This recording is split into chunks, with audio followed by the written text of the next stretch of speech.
There is something different about the way your mind works. You've known it since you were young, the way you could see the flaw in an argument before it was fully spoken, the way conversations felt slow, almost heavy, because you had already traced every possible outcome while everyone else was still reacting. You learned to stay quiet about it, to blend in, to pretend the noise didn't exhaust you. But here's the truth. That friction you feel isn't a flaw, it's awareness. The Stoics believed that clarity is rare because most people are ruled by impulse, emotion, and borrowed opinions. Stoics believed that the soul becomes dyed by the color of its thoughts. If that's true, then a mind that questions itself, that refuses easy certainty, that seeks depth over applause, is not broken, it is disciplined. And discipline always feels lonely before it feels powerful. If you're someone who values truth over comfort and growth over validation, then you're already walking a Stoic path, whether you call it that or not. Also consider subscribing as a commitment to sharpening your mind, strengthening your character, and choosing awareness in a world that rewards distraction. Most people reach a conclusion and defend it like property. They protect it, they polish it, they build their identity around it as if changing it would mean losing a piece of themselves. But you do something different. Before your opinion ever leaves your mouth, it has already survived interrogation. You've attacked it from every angle. You've tested it. You've looked for cracks in its logic the way an engineer stress tests steel before trusting it to hold weight. There is a quiet courtroom inside your mind, and your own ideas are put on trial before anyone else ever hears them. This is not insecurity, it is discipline. Carl Jung once said, "Thinking is difficult, that's why most people judge." You know this instinctively. It is easier to defend a belief than to examine it. It is easier to be certain than to be accurate, yet you care more about being right in reality than being right in public. That choice shapes everything about how your mind operates. Psychologists call the tension you willingly endure cognitive dissonance.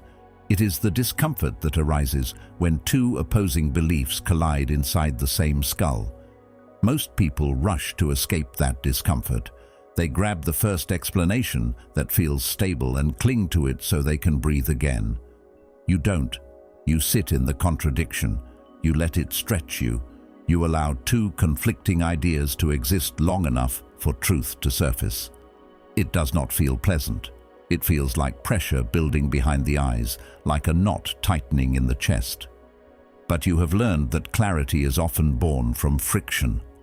Marcus Aurelius wrote, "If someone is able to show me that what I think or do is not right, I will gladly change." That willingness to revise yourself is not weakness. It is strength sharpened by humility. You are not loyal to your first thought. You are loyal to what survives scrutiny. From the outside, this can look like hesitation. People may think you are slow to decide, unsure of yourself, or overly cautious.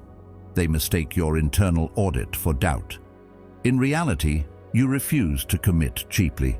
You know that beliefs shape actions, and actions shape lives. So you do not allow a belief to guide you unless it has endured pressure. That is why, when you finally speak, your words carry weight. They have been filtered. They have been tested. They are not reactions. They are conclusions that survived resistance. Seneca once reminded his students, "It is the power of the mind to be unconquerable. An unconquerable mind is not one that never questions itself. It is one that is not afraid of self-examination." You have built that resilience quietly, without applause, through countless silent debates no one else ever witnessed.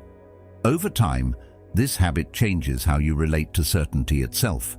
You begin to see how fragile many opinions are, how quickly they collapse when lightly challenged. You notice how often people defend ideas not because they are true, but because they are attached to them. That awareness does not make you arrogant. If anything, it makes you cautious. You understand how easy it is to be wrong.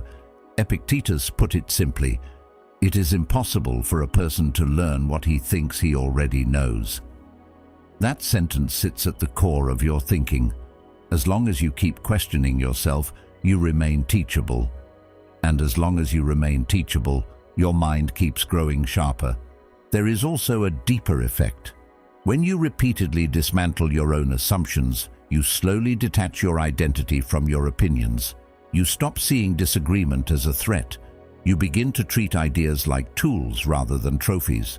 If a better tool appears, you replace the old one without drama. This flexibility is rare because it requires ego to step aside. It requires admitting that yesterday's version of you did not have all the answers. Yet every time you update your thinking, you feel something subtle and steady, not embarrassment, not loss. A quiet alignment, as if something inside you has moved closer to truth. That alignment becomes addictive. It is cleaner than approval. It is stronger than validation. This is why you argue with yourself before you argue with anyone else. You are not trying to win conversations. You are trying to refine perception. The debate inside your head is not chaos. It is calibration. And the more you practice it, the more precise your judgments become. You start noticing gaps in reasoning faster. You become less vulnerable to manipulation because you already anticipate counter-arguments. You grow comfortable with complexity because you have trained your mind to hold tension without collapsing into oversimplified answers. That comfort with tension becomes a foundation. It prepares you for deeper layers of thought, for recognizing patterns others overlook, for navigating conversations without being swept away by noise. It sets the tone for everything else about how you think, and it quietly confirms what you may have suspected for years. If you live this way, your mind is not ordinary. It is unusually sharp. You get bored in conversations that captivate everyone else, not because you believe you are above anyone, not because you lack patience or kindness. It happens because your mind moves ahead of the narrative before it finishes unfolding. Someone begins telling a story, and within seconds you see the ending. Someone builds an argument, and you have already located the weak point before they even reach it. You sit there waiting, not out of arrogance, but because your brain has quietly leaped 3 steps forward. It is a strange experience, almost invisible to others. They are leaning in, reacting, laughing at the right moments. You are already at the destination, watching them take the long road. That waiting creates a subtle isolation. You nod, you maintain eye contact, you respond at the right time. On the surface, you are fully present, but inside, your thoughts have started to branch out. They connect the current topic to a book you read months ago. They link it to a problem you have been analyzing privately. They detect patterns between this conversation and another one you had years earlier. It does not feel like distraction. It feels like your mind refusing to idle. Aristotle once observed, "The whole is greater than the sum of its parts." Your mind naturally searches for that whole. It gathers fragments of information and assembles them into something larger, something more coherent than the moment itself. Research on processing speed supports what you have sensed intuitively. People who recognize patterns quickly often experience restlessness during routine interactions. Their brains complete the visible puzzle early, so they begin working on hidden ones. This is not impatience, it is overflow. When your cognitive capacity is not fully engaged by the current input, it reallocates itself to more complex tasks in the background.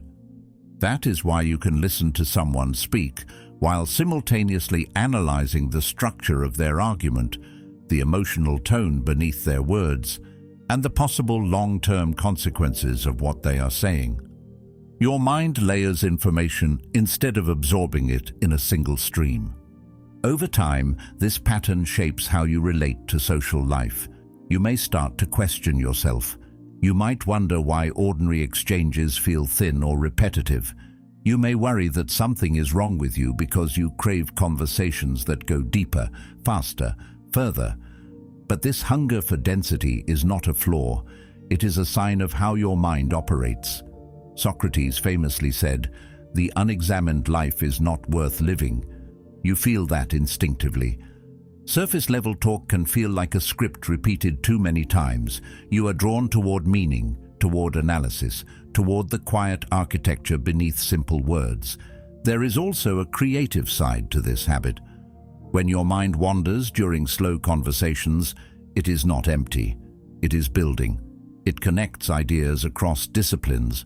It blends personal experience with abstract theory. It generates possibilities. Carl Jung once wrote, "Who looks outside dreams, who looks inside awakes."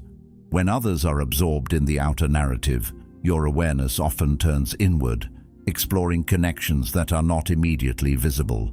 That inward movement is not disengagement, it is construction. It is the mind refining its internal map while the external world moves at a slower pace. Still, this ability carries a cost. You may struggle to feel fully synchronized with those around you. Moments that energize others may leave you neutral or quietly fatigued. You might find yourself longing for fewer conversations but deeper ones. And that longing can make you question whether you are too serious, too analytical, too intense. Yet intensity is often simply focus applied consistently. Your mind treats even casual conversations as beginnings. It immediately scans for direction, for depth, for where this exchange could lead. When it senses there is no deeper layer, it quietly shifts its attention elsewhere. This shift is rarely visible. You have learned to mask it. You know how to respond, how to smile, how to stay socially aligned. But beneath that surface, you are running a different operating system. You are scanning for insight, for structure, for something that stretches you. When you find it, you light up. When you do not, your mind searches within. That search is not contempt for others. It is simply the natural rhythm of a brain tuned to complexity. Epictetus once reminded his students, "Make the best use of what is in your power, and take the rest as it happens." You cannot slow your processing speed to match every environment. What you can do is understand it. Recognize that your boredom is not emptiness. It is altitude. It signals that your baseline level of engagement is higher than the current setting.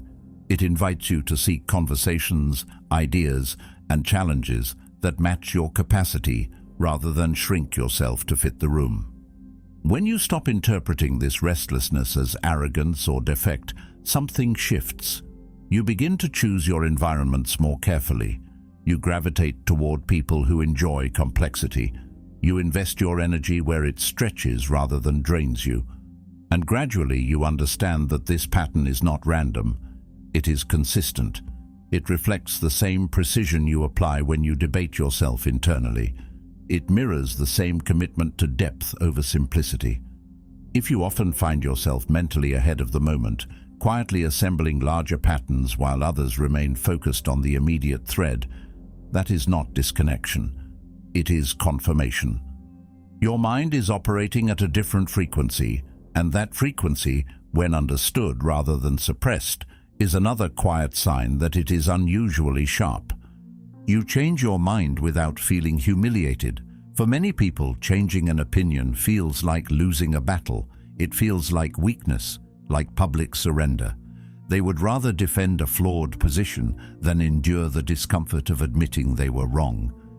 Their identity is welded to their beliefs, and any challenge to those beliefs feels like a personal attack. You have noticed this in conversations, the way voices rise, the way logic becomes secondary to pride. You see how quickly people protect an idea simply because it is theirs, but you separate the two. You understand that a belief is something you hold, not something you are. That small distinction changes everything about how your mind works. You have believed things passionately before. You have defended certain views with conviction. Then new evidence appeared. A better argument surfaced. A deeper understanding formed. And instead of shame, you felt something different. Clarity, relief, as if something that had been slightly out of place suddenly aligned. It did not feel like losing. It felt like upgrading. That sensation tells you something important about your thinking. You are not attached to being right in the moment. You are attached to being accurate over time. Marcus Aurelius once wrote, "If anyone can refute me, show me I'm making a mistake or looking at things from the wrong perspective, I'll gladly change." That is not the mindset of someone weak. It is the mindset of someone who values truth more than ego. This habit reflects what psychologists call cognitive flexibility. It is the ability to adjust your internal map when reality proves it incomplete. Many people resist this because it threatens their sense of stability. To admit error is to admit imperfection, and that can feel unbearable. But you have learned that resisting correction only delays growth. Seneca observed, "It is better to conquer our grief than to deceive it." In the same way, it is better to correct your thinking than to disguise its flaws. When you revise your beliefs, you are not betraying your past self. You are refining it. You allow yourself to evolve without turning that evolution into drama. There is also humility in this process, but it is not the kind that erases you. It is steady and grounded. You do not apologize for thinking deeply. You simply remain open to being wrong. Carl Jung once said, "We cannot change anything until we accept it." That applies not only to emotions but to ideas. When you accept that your understanding is always partial, you give yourself permission to grow. You do not cling to outdated views just because they once felt certain. You release them, and in that release, you make room for sharper insight. People may misinterpret this flexibility. They might think you are inconsistent or unreliable because you adjust your stance. But consistency is not the same as integrity. True integrity is alignment with reality, not loyalty to an outdated position. You are consistent in one way only. You are committed to what is true as far as you can see. That commitment makes your thinking precise. It allows you to move through complex situations without being trapped by yesterday's conclusions.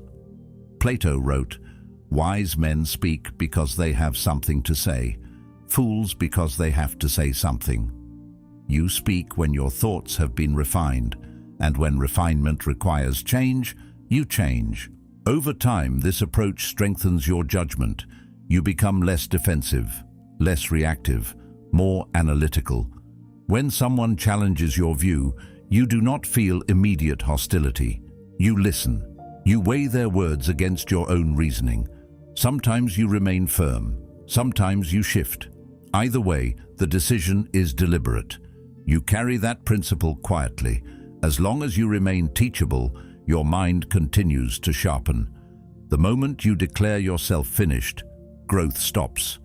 Treating your opinions as hypotheses rather than heirlooms creates a powerful internal freedom. You are not burdened by the need to appear unchanging. You can explore new ideas without fearing that they will dismantle your identity. This does not mean you drift aimlessly. It means you anchor yourself in evidence and reflection rather than pride. Each revision becomes a step forward, not a retreat. Each corrected error becomes proof that your mind is active and alert. This willingness to update yourself also affects how you relate to the world.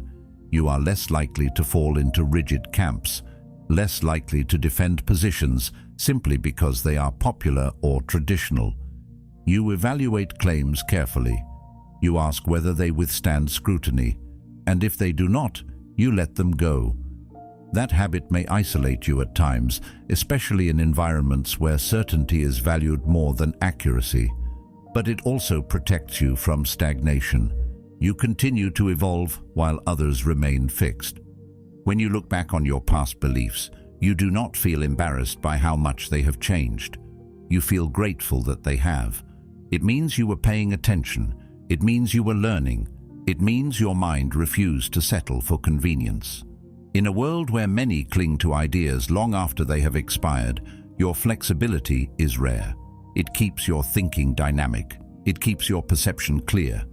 And it quietly reinforces what these habits have been revealing all along. If you can change your mind without feeling diminished, your mind is not fragile. It is unusually sharp.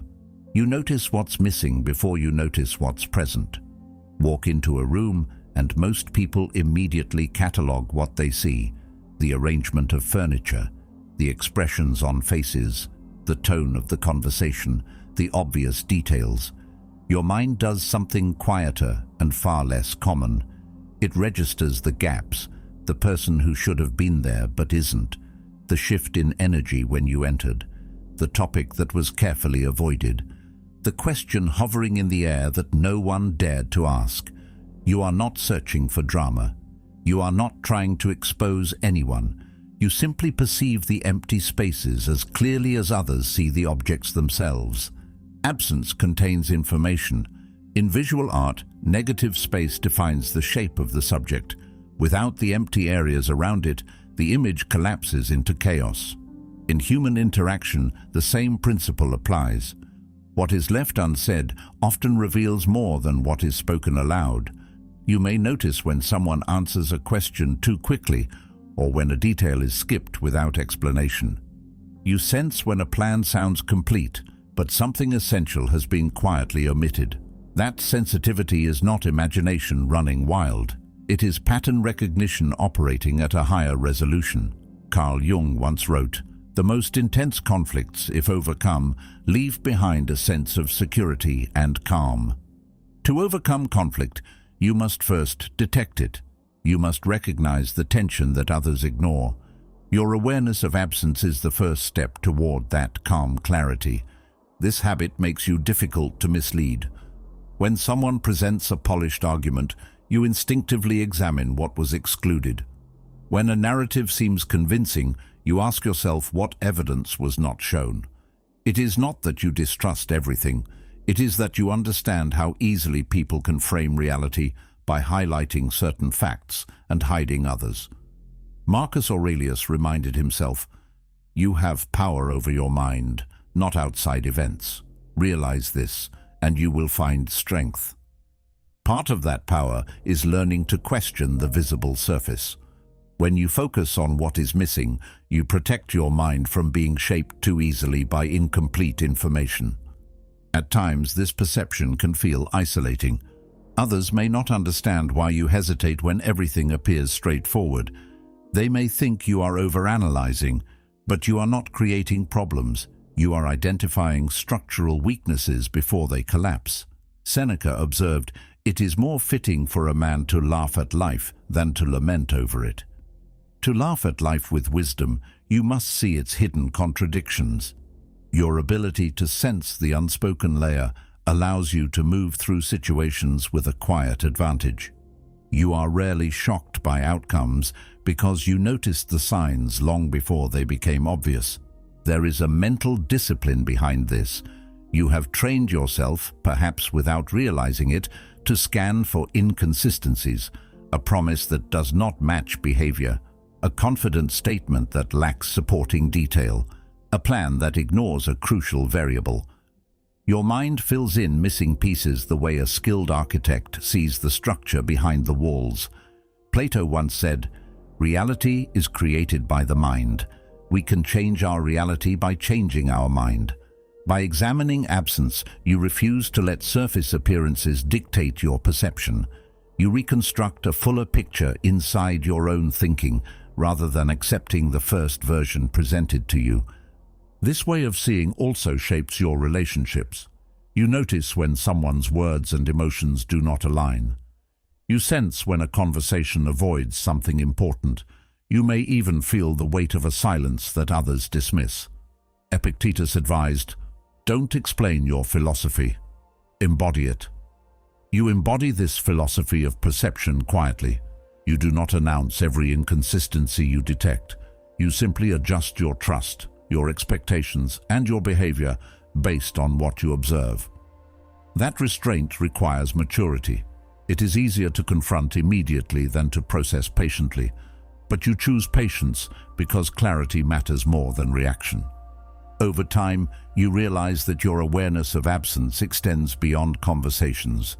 It applies to opportunities as well. When evaluating a career path, you consider not only what it offers, but what it demands.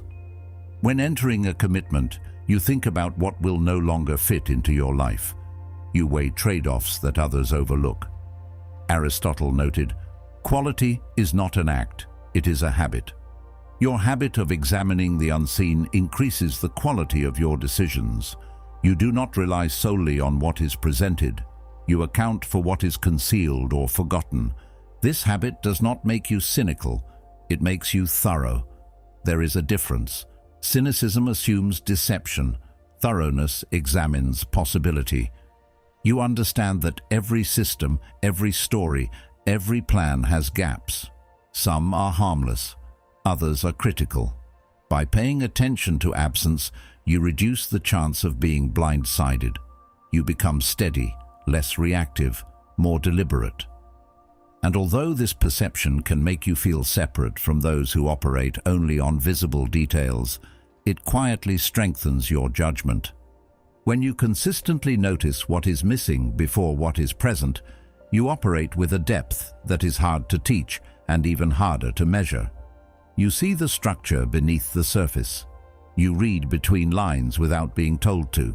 You navigate situations with a subtle awareness that others may not share. That awareness influences how you speak, how you trust, how you decide. It sharpens your understanding of reality in ways that are not dramatic, but deeply effective. And as these habits continue to reveal themselves, the pattern becomes clearer. A mind that perceives absence as information is not ordinary. It is attentive, disciplined, and unusually sharp. You feel exhausted after socializing, not because you dislike people, not because you are shy or incapable of conversation. In fact, you can be articulate, thoughtful, even engaging when you choose to be. The fatigue comes from something deeper. While words are being exchanged, your mind is not only listening to sentences, it is tracking tone shifts, subtle pauses, micro-expressions, and small inconsistencies between what is said and what is felt. You notice when someone smiles a fraction too late. You catch the brief flicker of doubt before confidence returns to their face. You register the tension behind a casual joke. Most people hear content, you hear context. At the end of a gathering, others may feel energized by connection. You often feel drained, as if you have been carrying something heavy. That weight is not emotional weakness, it is cognitive load. Your brain has been running multiple processes at once. It has been observing patterns in group dynamics, measuring sincerity, predicting reactions, and adjusting your own responses accordingly. You are not just participating in conversation, you are decoding it. That decoding requires effort. It is like running several programs in the background while trying to maintain a smooth interface on the surface. This kind of awareness does not turn off easily.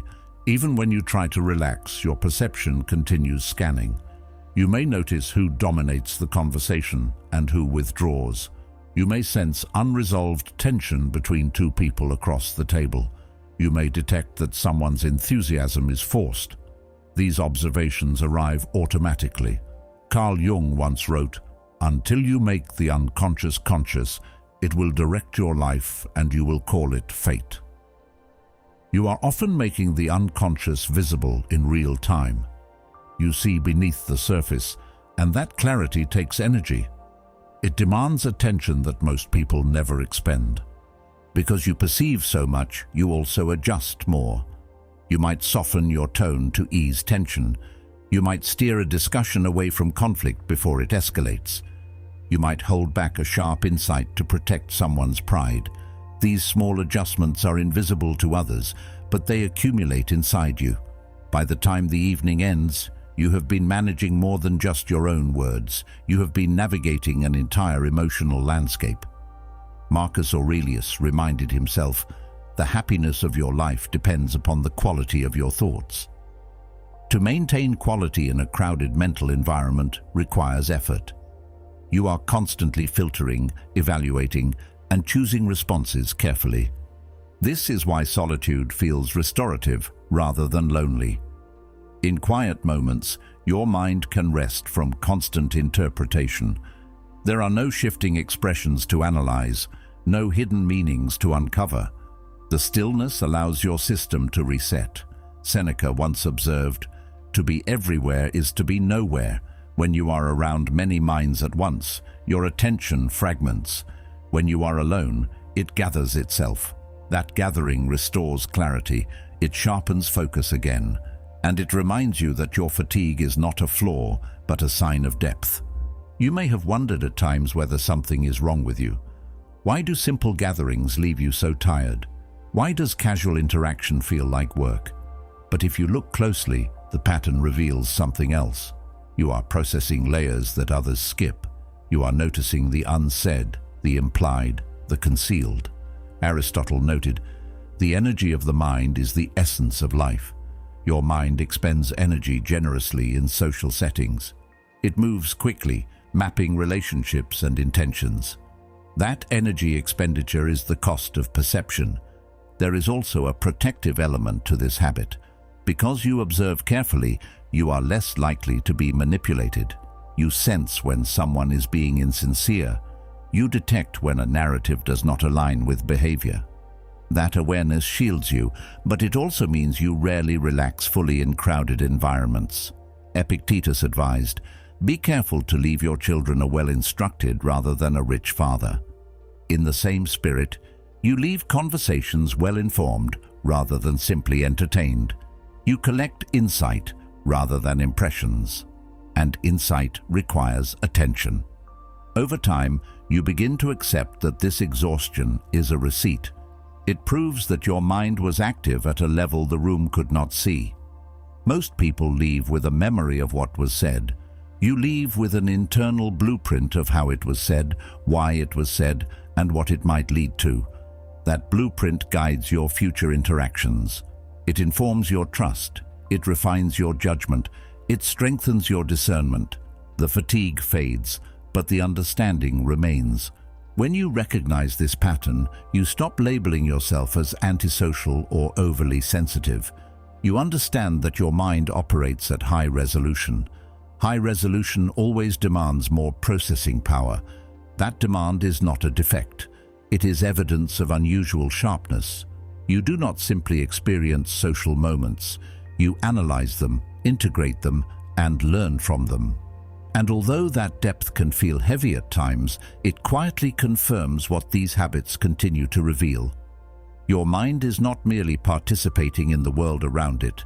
It is studying it, decoding it, and refining itself through every interaction. You are uncomfortable with your own intelligence. That surprises people. They assume that a sharp mind walks around with visible confidence, maybe even superiority. They expect certainty, clear answers, strong declarations. But you often feel the opposite. You feel the weight of complexity beneath simple statements. You hear a bold claim and immediately sense the layers it ignores. You see how many variables sit beneath what others call obvious.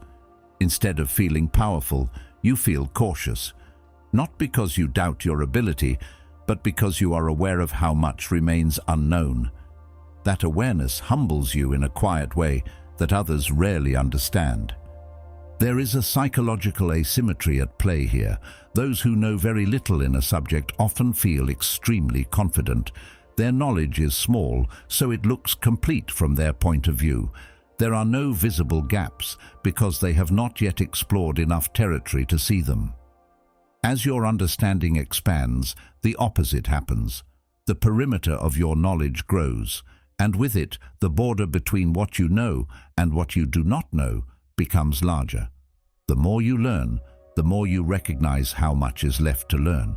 Socrates once said, "I know that I know nothing." That statement was not false modesty. It was the natural conclusion of deep inquiry. The deeper you go, the wider the horizon becomes.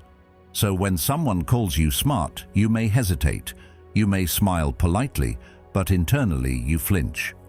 Not because you reject the compliment, but because you see the unfinished edges of your knowledge.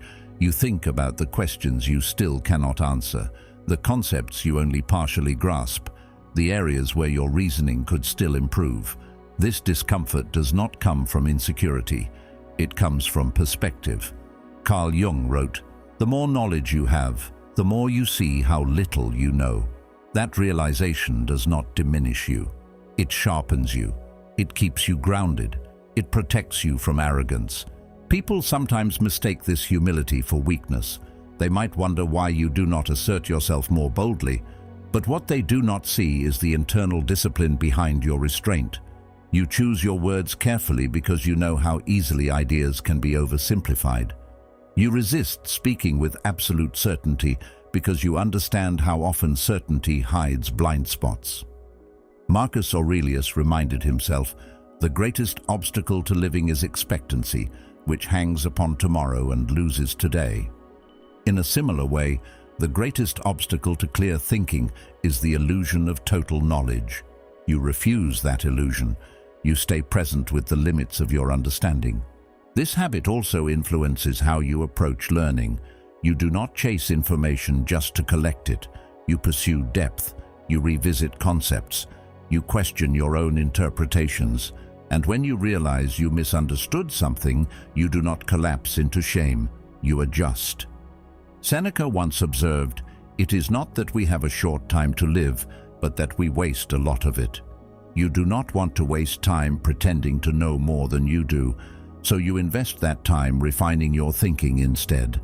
You accept that growth requires acknowledging gaps. That acknowledgement keeps your mind flexible and alert. There is a quiet strength in this discomfort. It forces you to remain curious. It prevents stagnation. While others may cling to confident but shallow conclusions, you continue exploring. You ask deeper questions. You look for counter-arguments. You test your own assumptions. Epictetus advised, "First say to yourself what you would be, and then do what you have to do." If you wish to be wise rather than merely informed, you must accept the discomfort that wisdom brings. That discomfort is not an error in your character. It is evidence that your cognitive map includes its own blind spots. A mind that is aware of its blind spots is far more resilient than one convinced it has none. When challenges arise, you are less likely to be shattered by correction. You expect that you might be wrong sometimes. That expectation makes you adaptable. It allows you to update your views without collapsing. It keeps you open to new information instead of defending outdated positions. This self-awareness may make you quieter in rooms filled with loud confidence, but it also makes your conclusions sturdier when you do speak. Over time, you begin to see this pattern clearly. Your discomfort with your own intelligence is not a sign that you lack it. It is calibration. It means your internal standards are high. It means you are measuring yourself against truth rather than applause. And while this awareness may prevent you from feeling effortlessly certain, it grants you something more valuable: precision. You move carefully, you think thoroughly, you remain teachable. In a world where many are satisfied with shallow understanding, your unease keeps you sharp. It ensures that your growth continues. And as these habits stack together, the picture becomes clearer. A mind that doubts itself in order to refine itself is not fragile. It is unusually sharp. You have a relationship with time that unsettles other people. You think about mortality, not in a dark or dramatic way, but with steady clarity. You understand that hours are non-renewable. Attention is finite. Energy spent carelessly cannot be reclaimed. While many move through their days as if tomorrow is guaranteed, you carry a quiet awareness that it is not.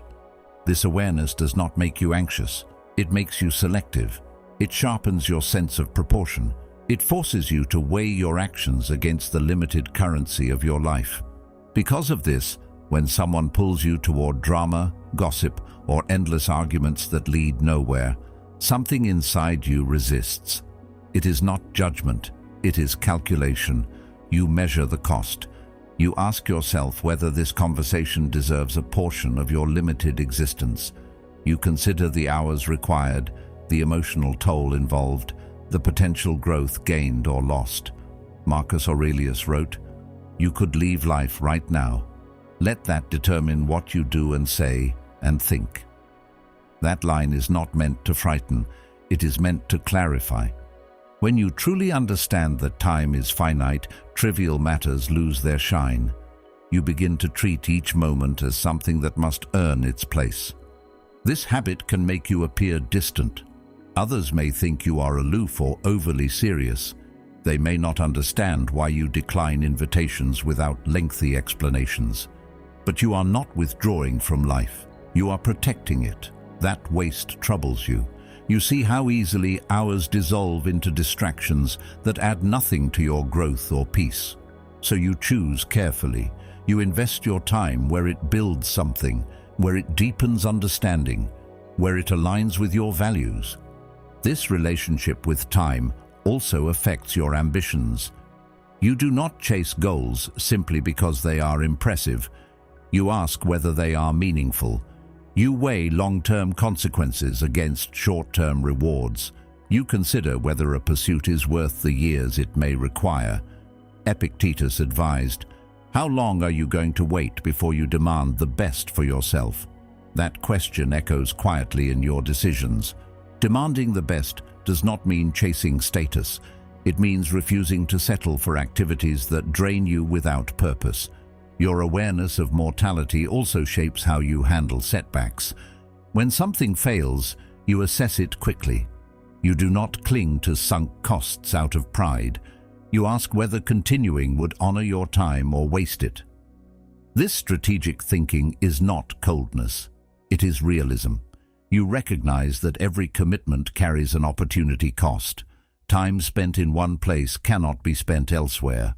Carl Jung wrote, "Your visions will become clear only when you can look into your own heart." Looking into your heart often means confronting how you are spending your days. When you see misalignment, you correct it. This clarity can feel intense to those who drift more casually. They may find your focus unsettling. They may wonder why you cut conversations short or leave gatherings early. But you are not rejecting people. You are guarding your inner economy. Plato observed, "The beginning is the most important part of the work." You treat each day as a beginning. You ask how it sets the tone for the life you are building. You do not want to scatter your attention so widely that nothing meaningful takes root. Over time, this habit deepens your sense of purpose. You become deliberate in relationships, choosing those that nourish growth. You become thoughtful in work, selecting paths that align with your principles rather than simply paying well. There is also a quiet peace in this approach. When you know that you are spending your time intentionally, regret loses its grip. You may not control outcomes, but you control investment. You know that your hours are placed where they matter most. That knowledge steadies you. It keeps distractions from dominating your schedule. It prevents resentment from building when others demand your attention without offering value in return. In the end, this relationship with time reveals something fundamental about your mind. You do not drift through existence. You measure it. You protect it. You use it as a compass. While others may chase every invitation, you weigh each one against your deeper goals. That precision is not rigidity. It is awareness applied consistently. It reflects a mind that understands scarcity and responds with discipline. When you combine this habit with the others you have recognized in yourself, a clear pattern emerges. You examine your own thoughts. You grow restless in shallow exchanges. You revise your beliefs without ego. You see what is missing. You process social dynamics deeply. You question your own intelligence. And you treat time as sacred. These are not random traits. They are interconnected signals of depth. A mind that values truth over comfort and purpose over distraction does not operate casually. It operates sharply. And when you live with that awareness, you move through the world not in haste, but with intention, guided by the quiet certainty that your life is limited and therefore precious. If you recognize yourself in these habits, understand something deeply. Your mind is not a burden. It is a responsibility. The clarity that isolates you is the same clarity that can build a life of precision, strength, and purpose. Do not dull it. Refine it. Do not shrink it. Direct it. There's another video on your screen that will help you channel this sharpness into something even more powerful. Watch that next, and keep building the discipline your mind deserves. And truly, thank you for being part of Stoic Journal.